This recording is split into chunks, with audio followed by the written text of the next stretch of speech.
everybody. Welcome back to another conversation, startup tech conversation with Juan and Craig. I'm with my special guest, Juan Romero, CEO of Volante Software. Juan, how are you, sir? Doing well, man. How about yourself? I'm doing good. I should have introduced myself. Craig Shacklett, CEO of TRIO360, best software on the planet for host and player development teams. Exactly. So, Juan, we were talking a little bit off camera about the subject for this week's talk. We're talking about company culture, and I think this is good because we come from two different approaches. Where your company is fully remote. We were, prior to the pandemic, 4 days a week in person, 1 day a week remote, which was good. It gave us some of the muscle memory for like when we had to go fully remote, we knew what to do. But now, now we've been remote for a while, and I see some pros and cons of being remote. So I think this is a good opportunity for us to talk about what those pros and cons are and just company culture in general. So why don't you talk a little bit about Volante, why you guys decided to be fully remote the whole time and how it's been working out for you? Sure. I mean, like you mentioned earlier, that's kind of how we got our start, right? We've been remote since day one. I think at the beginning, actually, that's not necessarily true. We had some co-working space early on in the first year, I think, or first 2 years. We just didn't use it very much, and part of that, I think, might be attributed to the fact that Volante was kind of like a side thing that we were doing, right? Trying to get established and get our first build out. But really, at some point, we just really got used to working remotely. And I think, I've worked the last software company that I worked at, we had an office and all that kind of stuff. And yeah, you're right. There's pros and cons to everything. I think for us, this really works. I mean, I guess it could be because like we started that way, and so it's kind of just a natural, experience for us. But I actually think that the type of people that we're looking to hire, and luckily the type of people that work for us, with the type of work we do, it lends itself really well to working remotely, right? A lot of them have kids, they have hobbies, they have a lot of other things they need to do, and being at home gives them the flexibility to kind of do stuff. And we're more worried about the deliverables than the time. You know what I mean? If we give you 10 things, you can finish them in 4 hours. Good for you. You know what I mean? I'm not going to beat you up for, getting your job done in X amount of hours. So, that's been kind of good for us. So that I think lends itself to what, to us working remotely. That makes sense. We started out, URCOmped wasn't, we were a software company in the sense that URCOmped was a website. My co-founder, CTO Kale, is, obviously he was building the software, but the employees, like the team, the URCOmped team, they're not building software, because software is something that I think is more conducive to working remote, where you need like quiet, focused time, and like you can get in the zone for a couple hours and working on a tough problem. Whereas dealing with customers, hosting, which is what the URCOmped team does, dealing with high value customers, getting trips booked, selling, that's something where you feed off the energy of other people. Whereas if you're coding, a lot of other people can be a distraction. With, when you're hosting, when you're selling, you kind of feed off other people's energy. And if you have a bad call, customer chews you out or something, you have people right there to kind of commiserate with, where, if you're working remote, it's like complaining over Slack or over Skype, or it just isn't the same, right? You want somebody to kind of BS with, go take a walk, pour yourself a beer or something, whatever it takes.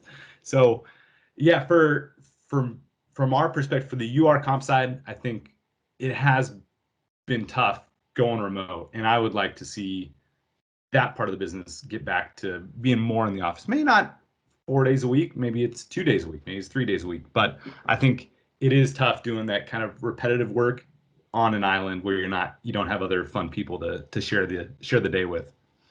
Yeah, it's an interesting thing, right? There's all these different dynamics at play, and I think the biggest thing that we may miss out on is like, when we were working at the other software office, you kind of caught conversations that you're not going to have remotely, right? So that you weren't necessarily involved in, and that led to a little bit more collaboration and maybe a little bit more information share. So that's like one side of it. But the second side of it is like, when we were all there, it was always like this, in this not huge, not tiny building, but not huge building. Everything was very open floor plan. So it was like just total visibility into what everyone was doing. And there was sometimes where, you know, managers, myself included, had to fight the urge to be like, what are you doing right now? Why aren't you doing what you're supposed to be doing? So Yeah. I don't miss that at all, right? So now it becomes very like cut and dry. Like these are the deliverables from a dev standpoint, a sales standpoint. Now it's like if you get those done, I'm not there hearing you have 5 conversations a day on the phone or whatever and being like, why are you wasting time? You know what I mean? Yeah. Because everyone kind of works differently. So, you know, definitely miss out a little bit on that collaboration, I think. But yeah, it's one of those things. I think that, you know, what you're describing with, you know, your host staff, I could definitely see that as definitely different than it is working on the development or professional services side. You know, we try and do things around, you know, I think it doesn't hit us as hard because we travel a lot together. Right. And Mhm. so we do see each other a lot. We do work on things a lot together. We work a lot on property together. So I think that kind of fills that, you know, kind of get to know you and that camaraderie kind of void. Uh, yeah, I have to ask my team, but I'm pretty sure they would kill me if I got an office. Yeah, well, again, I think it's how they hired on as a remote company. So to go Mhm. from, to change the expectations of being like, hey, we're not going to be remote anymore. That's not what they signed up for. Whereas, we were kind of forced by the pandemic to become remote. And on paper, it's like, I don't have to commute anymore. I can work from home, flexible hours. Like on paper, work from home always kind of sounds better, but I think it's easy for people to discount the value and what you get as a human just from being around other people. So the other thing too is like when I look at myself as a leader, things I'm good at and things I'm not good at. The things that I'm not a very good remote leader in the sense of like I'm not good at just checking in on people. Um, when I'm in person, like I do, like I love walking the floor and checking it. Hey, how are things going? Smiling, like sharing a joke. But when I'm working remote, it's like, I'm always busy, right? And there's always stuff to do. And it's like, I don't think, oh, you know what? I haven't talked to so and so in a while. I should just check in and call. Where, it's like, I have a hard time doing that. And I need to be better at it. But what is natural for me is like come in, be like, hey, how's it going? How's your mom? Like blah, blah, just talk and smile and just kind of listen to things and, come around that way. That's more of my strength as a manager. So I think I just haven't adjusted as well in leading the team remotely and keeping those connections. So that's something I personally miss. I feel like I'm as productive. I may be getting even more done. I don't know, like working remote, but I definitely am not as good at checking in with the team remotely. We do a every morning quick 15-minute video call. So there is that, but it's not the same, right? Of Yeah, I grabbing mean, lunch with the team and doing stuff like that. yeah, and I think, you know, the thing is, you know, along those lines, I don't think it's easy to work at home at all. I mean, most of the people that I know have struggled with it. It took me about 2 years just to get used to it, right? I mean, and for me, it was less about, you know, I guess the company dynamic as much as it was leaving this desk, right? I mean, there would be times when I would sit here and look at the clock and be like, it's 4 o'clock, I haven't even eaten today, right? And Yeah. so just breaking away and getting that break and not being consumed by work it's a continual challenge. And you know, it gets kind of depressing and sad when you just are just doing this. You know what I mean? So that, you know, you got to find ways to get out. You got to find ways to do team building things. If you can't be in an office together, or you're not going to because that's not what you've chosen to do, I think it is important to have those, you know, weekly or bi-weekly events or get-togethers or, you know, team building sessions to kind of not only get everyone out of the office but get them back with each other. And you know, to your other point about, you know, you mentioned it. So we have this huge, never-ending list of things to do. Well, reaching out and keeping in touch with a team member is just another item on that list, right? And usually that's going to fall to the bottom of the list. Whereas when you're, you know, walking through the office, it doesn't take any effort, and you don't feel like you're losing anything to just stop and say, "Hey," real quick. You know, so I mean, I totally feel that, man. I don't know, you know, if it was up to me, I don't think we're gonna have to get an office at some point. I already know that, but I'm not too thrilled about it. But you know, maybe we can. I think a hybrid thing, like you're talking about, is probably the best way to do it. I mean, if we could do, you know, 2 days a week, maybe, or maybe 3 at the most. The biggest thing for us too is our location. And you know, people from New Mexico hear this, they're gonna murder me because they get all upset. But you know, we've had a hard time operating here. We really have. We just don't have the volume of the type of individual that we're looking for. And we've tried looking. You and I have had these conversations. Like we've gone to coding schools here in the area. We've gone to universities. Some people I never even hear back from. So it's been a real challenge. So really adopting the remote and you know workforce mindset has really done huge things for us because it's opened and expanded the talent pool in so many more directions. And now I don't ever see us coming back to that. Like every position that we ever post is going to be, you know, remote optional, I would imagine. Nice. Yeah, and like you said, if you're traveling quite a bit and you're getting that, you know, you don't need to be remote. I think it's every company is a different fit, and like you said, for the Mhm. tasks that you do, which are development is a big part. I mean, software development, and then enterprise sales, which is a lot more like deep thinking, like focus work than booking a trip, you know, like chatting with Yeah, the player. Oh, you want to do this? All right, great. And that's more like it is about volume, whereas enterprise sales is sure. being very deliberate and consultative about, okay, we need to, you know, it does take more deep thinking and, you know, longer, more building presentations, things like that. So yeah, makes sense what you guys are doing. So do you have any jobs posted right now? Yeah, we do. We're looking for developers right now. So developers, and we'll probably be looking for a professional services person here in the next, you know, month or two, depending on what the client roster looks like in terms of new additions. So it's been, you know, like I said, opening it up remotely and has really allowed us to, you know, expand our reach. And we've interviewed people from, you know, Philadelphia, from Louisiana, and everywhere in between. And it's kind of cool because you have all these, you know, up and coming developers, you know, computer science and coding boot camps and all, you know, those various institutions have really, you know, brought a wealth of knowledge and capacity. And the thing that's kind of cool is those people that we've interviewed have been so like excited. You know, it's so cool to see that. I think a lot of times in my past I've interviewed people and it's kind of like, yeah, I've done these 50 things and yeah, I want to be a fit or whatever. These people are like, I just want to learn. I want to Yeah. learn and I want to be a part of something. And that makes it super exciting. Then you get into the details of, you know, our company philosophy and what it is we're trying to put together, and you can really come up with some pretty crazy stuff. It's good. What about you guys? So when you guys talk about how does this fit into like your overarching like philosophy on, you know, company culture? Because, you know, I think, you know, where this conversation started off camera was you're seeing something that, you know, a symptom or an issue that's part of a much bigger whole. So what is it that you're looking to achieve from a company culture standpoint that this is causing friction with, like ideally?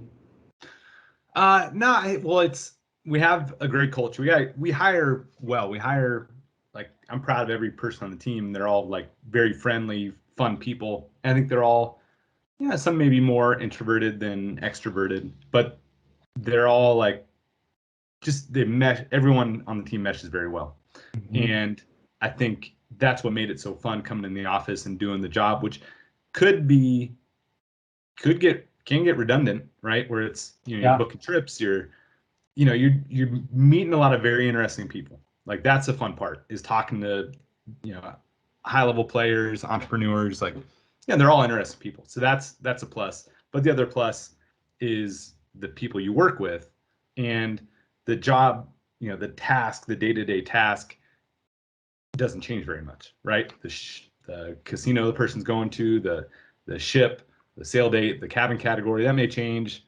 Tax and port fees someone has to pay is give or take $20, you know, like 120 or $100, but that task can get redundant. So if you take one of the, you know, 50% of the fun part, which is, you know, if half is meeting the interesting customers, half is spending time in the office with great people, it just messes with the equation of what made work so fun. So yeah, I think at this point it feels like, God willing, we're turning the corner with the pandemic, and people will feel more comfortable coming back to the office. That is something I'd like to do. And again, whether it's 4 days, whether it's 2, whether it's 3, I'd like to do it because I think it makes the job a lot more fun. So yeah, that's just where we're at. I think in the other part on the URComp side is just volumes continue to increase through the pandemic. With cruises being shut down for 16 months, with a lot of casinos, destination casinos being hit. Local casinos are killing it. Destination casinos, it's tough to get people to hop on a plane. So we weren't able to grow our staff like we had been, where it's like, hey, we're booking this many trips, time to hire another person. We had to do more with the same volume of team. So, you take away some of the fun, you add more work, the obvious result is going to be, it's going to hurt, morale wise. So thankfully we haven't had any turnover. But yeah, no, we've been able to keep everybody, and it's just a matter of, I just want to make it fun again for their sake, for my sake. It's just more fun, like being around people. So I think that's important though, right? I mean, you're talking about a core, value within your organization is that you want people, to enjoy their time with you guys and be fulfilled and, be around other cool people. And I think that's important. I think it's good that, you're noticing that. Have you had anyone come talk to you about it at all? Or is this just something you're seeing, from a 10,000-foot perspective? No, I mean, well, yes and no. I mean, I'd say both. I think one thing that will pick up, and obviously being very candid here, like as commissions are coming back in a big way from the cruise line, so that's always going to make things better. Everyone's going to be making more money, so that's good. But yeah, it's just, as a leader, you have to sense these things, whether people say it explicitly or not, and sometimes, yeah, I mean, you have to use your intuition, right? So sometimes it's, if you ask somebody, well, this is the problem, but I don't know if anybody would necessarily say, I want to come back in the office, because I don't want to commute again, I don't want to do that. But really, like, I from my perspective, I think that's the biggest thing missing, is just the camaraderie. And maybe it's just me looking at my perspective, like that's what I'm missing, but I think that's what everybody's kind of missing. Yeah, and I think, sorry, go ahead. I was just going to say, on the software side, that is more of your setup. We're like, we've had developers that work remote. We just hired a rockstar developer, which we're real excited about, who's in Dallas. So we're pumped about that. But yeah, I mean, that again, it's like we've got one side, URComp, which is where TRIO came out of, because we built the best tool possible for booking trips as effectively and efficiently as possible. But yeah, that part, the URComp side, where it is actually based, dealing with customers hand to hand every single day, that part, I don't know, I think it wears down on people doing it remotely all the time. Sure. No, that makes sense. I mean, and I think, the other side of that too is something you brought up there is something that we tend to miss. And when you're launching and you got all this big movement, it's easy to stray from, from the empathetic view of what's going on with your employees, right? I mean, it's just like this never-ending list of items that need to be done, and these people have families and they have, hobbies and all this other kind of stuff, and you have to, I think, make a more of a concerted effort to keep tabs on that kind of stuff. And it's something I've definitely struggled with, right? Especially because I fall into this vacuum where this is such a big part of my life, and I don't have some of the things that they have going on. And so it's like, I don't expect anyone to work the way I work, because this is, my company, mine and Dustin's company. But at the same time, like, it's hard for me to put myself into their shoes unless I actually stop and consciously tell myself to do that, right? And then reach out and have conversations with them, because I'm just hearing this bowl of stuff, trying to knock out as many things as I can do and make sure that we're growing the way we need to grow. So that's a great thing to keep an eye out on, and I'm glad you brought that point up. Well, Juan, this is, as usual, another fruitful conversation. Before we wrap up, we should tell everybody we're going to be at G2E, where you have a suite at the Venetian. It's a TBD, the suite number, but it's a nice executive suite. We're going to be hosting happy hour. If you want to learn more about Volante Software, you guys are on fire. Your products are going in everywhere.